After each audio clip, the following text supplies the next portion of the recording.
আমি কারো অবহেলা সহ্য করতে পারি না। আমাকে নিয়ে বিরক্ত হলে বলে দিও, চুপচাপ সরে আসবো। কারো পথের কাঁটা হয়ে ক্ষতি করব না।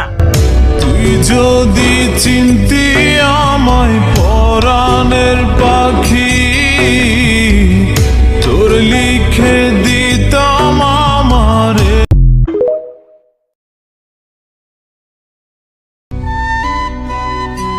আমি কারো অবহেলা সহ্য করতে পারি না।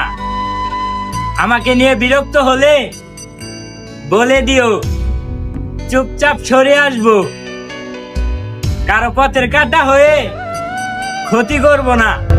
তুই যদি চিনতি আমায় পরাণের পাখি, তোর লিখে দি